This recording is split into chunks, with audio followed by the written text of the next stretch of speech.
They all thought they were just going on a hike with a nice guy. I smiled, carried their bags, held their hands over steep rocks, and hours later, I was watching the light fade from their eyes.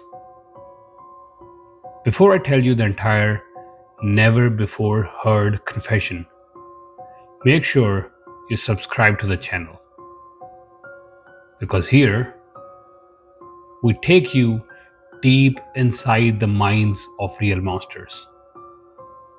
And trust me, you're going to want to hear every single chilling detail of this one.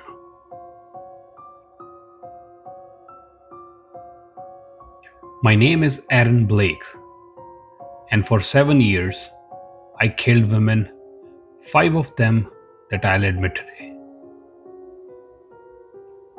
I never thought I'd be that guy, but heartbreak changes a man. Back in 2013, I was in love with a woman named Claire. We met in college, shared dreams, and I thought she'd be my wife. Until one night, she saw the real me. I'd always had thoughts, dark thoughts, about how women used men, their wallets, their time, their emotions, like disposable napkins. I let it slip in an argument. I told her, most women are just gold diggers. They pretend to love until they find something better. She looked at me like I was an alien. 2 days later, she was gone. And she never came back. I spiraled, and somewhere deep inside, I made a promise. I'd rid the world of women like her.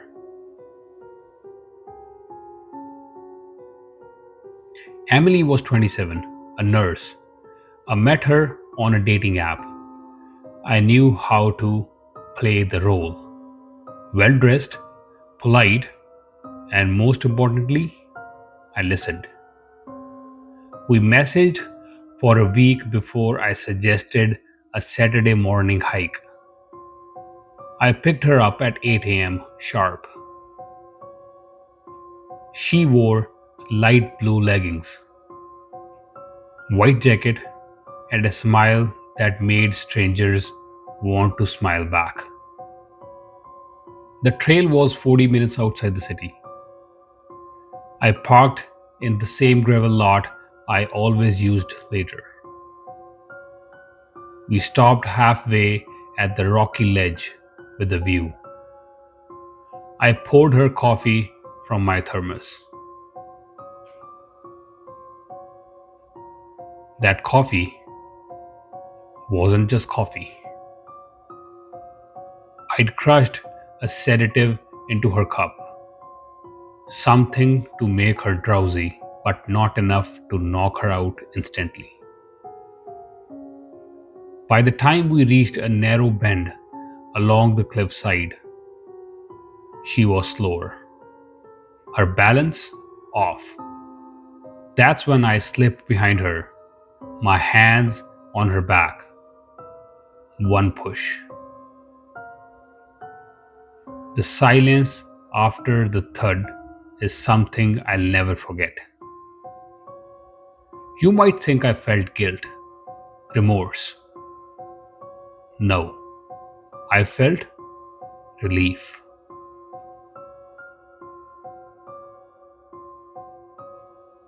With Hannah, I changed my approach.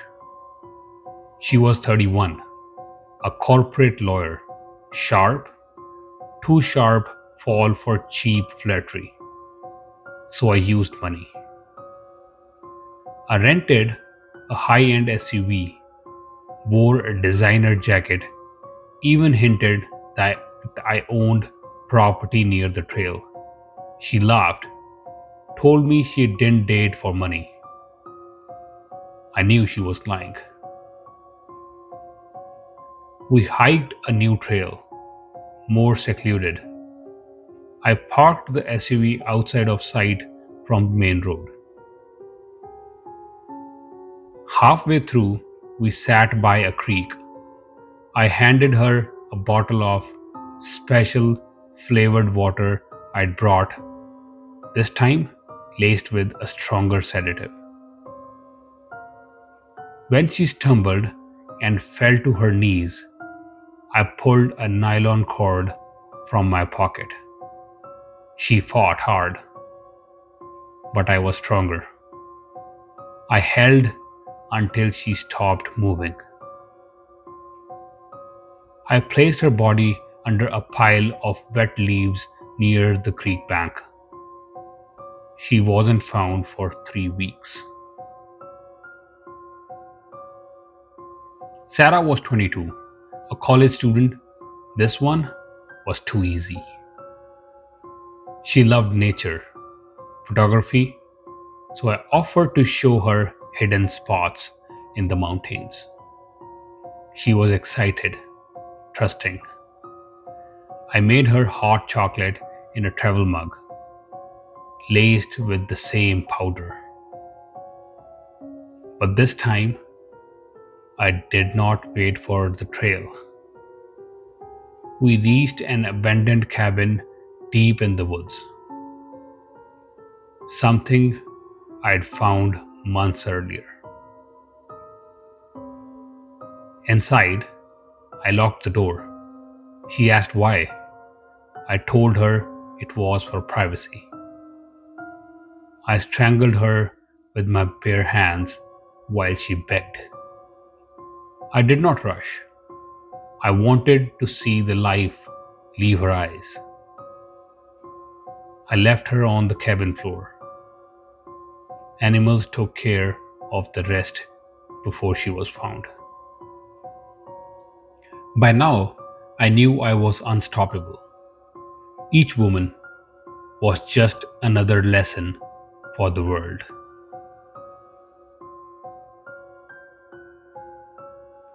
Julia was different. She was famous, at least locally, a fitness influencer. I pretended to be a photographer offering a free shoot. She said yes instantly. The trail we chose was quiet that day, and I let her take dozens of photos before suggesting we explore off the main path. We reached a hidden waterfall. I offered her a drink from my canteen. She didn't notice the faint chemical taste. Minutes later, her head was spinning.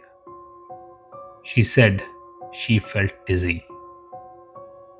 I helped her to the edge of the water, pretending to cool her face. Then I held her under. Her hands clawed at mine, but the sedative made her weak. I watched her body float, then sink.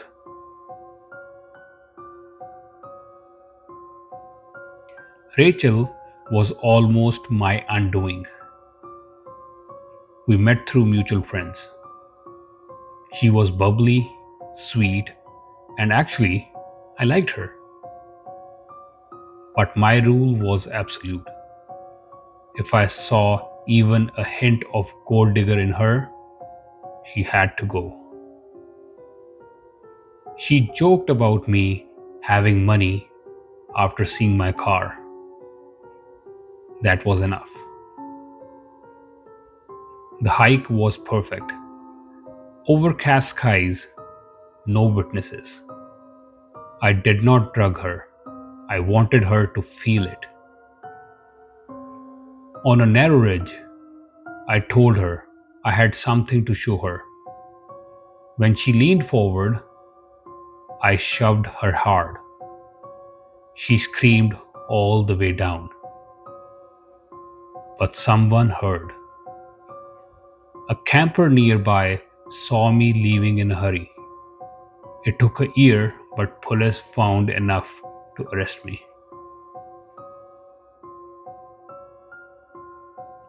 At the trial, I did not cry. I did not apologize. I told them exactly why I did it. I cleansed the world of women who used men. I'd do it again. The judge called me a danger to society with no chance of rehabilitation. They sentenced me to death, lethal injection. As the poison flowed through my veins, I smiled because in my mind, I'd already won. If you think you can spot a killer before they strike, you can't. Sometimes, the man offering you his hand on a hike is the man who is planning your last steps. Subscribe before you end up in my next story. Until next time, stay safe out there.